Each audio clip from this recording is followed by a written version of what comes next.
at the norm. So having confidence in science, which all of us believe that we have, right? We all believe in this room that we have confidence in science. Well, confidence in science means we also have confidence in emergent complexity. Understanding that emergence is a real resource and a real attribute of the world around us. And how can we design and think about change now, but also the future, which doesn't impose an idea of unity that is based on the past. So again, what I'm trying to illustrate here is that these kinds of discussions provoke tensions, dividing lines, fissures in our thinking. They provide us with an opportunity to question some of our really basic underlying ways of thinking. Because science pushes us to rethink our paradigm. Can I ask something? Just to be sure that I understood it right. But you said like that we should see coordination as about more than if there is no coordination, like coordination as a mechanism to bring together, right? It's more about confidence. But confidence requires trust building. How would we do that if there is no coordination, if there is this independent whatever? How does this go together? I think we have a lot of experimentation to do. Because, look, I mean, what occurred to me as we were here having discussions here today was that we're incredibly influenced by language. Now think of it, language is a coordination problem solver, and it's cost effective. What was one of the first acts of the nation state? To impose a national language. Why? Coordination and reduction of transaction costs. Transaction costs, markets, exchange, specialization. Language is a living example for us of aggregation. And so we fall back on a solution that we're all familiar with, which says everybody should learn the same language, and that way we'll all have, better coordination. Maybe for some things, but maybe not for others. And so the question becomes, how do we begin to think beyond the idea that, look, really, global governance would be much easier if everybody just spoke English. Thank you very much. Let's get on with it, for goodness sake. That way of thinking is a way of solving the coordination problem. The idea of a united Africa, the united communities of Africa. Well, it doesn't mean we need a common language, but how do we make it work if we're not going to do that? That's exactly the point of this kind of exercise, to provoke that functional, operational question, which says, if we embrace the idea of global local, how do we make it meaningful? Well, we don't make it meaningful if it's a dictatorship of one language, right? So this provokes that kind of discussion. Can I just I think at some point, reality mixes with wishful thinking, with hopes, with futuristic anticipation. So at some points you have this mix where your hopes, wishful thinking, meets your background, your reality, or the reality on the ground with your anticipation of the future. And this is why some of the ideas come on the table. Thank you.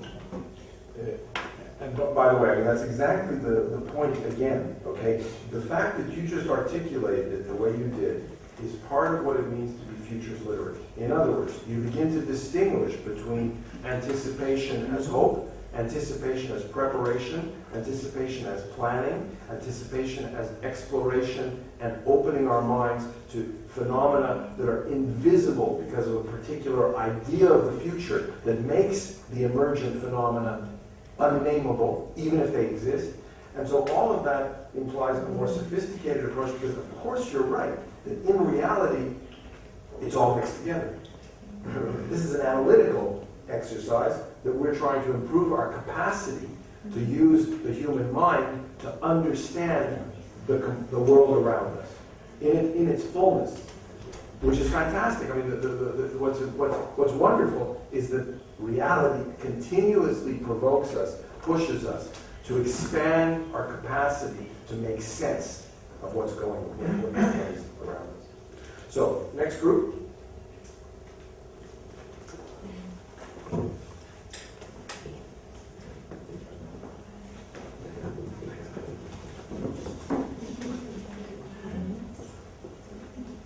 Yeah, okay.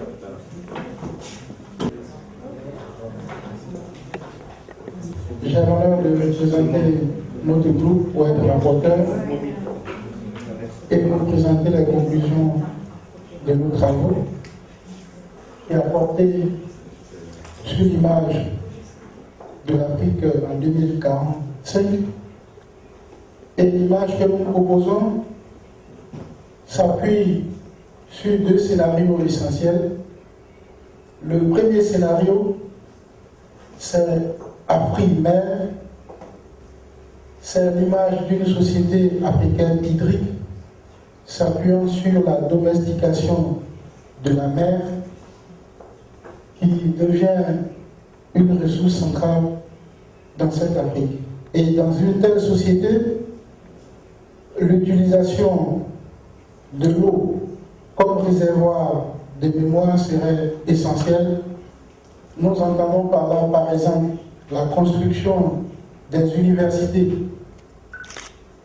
j'allais dire à proximité des mers, et même si possible, sur la mer à certains endroits, pour essayer de faire donc la recherche et assurer une certaine maîtrise de l'eau de mer et la mettre au service de nos sociétés. L'exploitation de l'eau serait optimum grâce aux technologies avec, comme je l'ai dit, la domestication de la mer. Et on pourrait arriver à la création d'un conseil africain de l'eau avec une concertation élargie autour des questions de l'eau, mais avec la question de l'utilisation de la mer comme étant un point tout à fait central. Et de l'autre côté, on aurait un autre scénario qu'on a baptisé Afro-Terra. Je crois qu'on n'a pas fait on voulait représenter de manière particulière la question de la mer. Notre deuxième scénario se baptise Afro-Terra. C'est une société qui, à l'opposé de ce qu'on a appelé Afrique-Mer, s'appuie sur, j'allais dire, une exploitation maximum de la terre, mais avec, j'allais dire, une mobilité des populations à l'intérieur du continent africain, l'abolition des frontières entre les villes et une intégration monétaire assez réussie dans une telle société. Un continent africain qui donc dans ce processus devient une superpuissance, un continent tout à fait respecté pour demain. Et dans cette société, les populations, sinon le continent, a tout à fait une prise de conscience des potentialités en termes de ressources humaines et devient numéro 1 en termes de sa jeunesse, qui devient davantage plus dynamique. Bien sûr que c'est une société où les populations ont un niveau d'exigence élevé parce qu'ils sont conscients de leurs droits et ils le réclament davantage aux décideurs. Et c'est une société qui s'appuie sur un modèle de développement tout à fait endogène. Il y a j'allais dire des frontières, une mixité technologique à la fois technologique et sociale, avec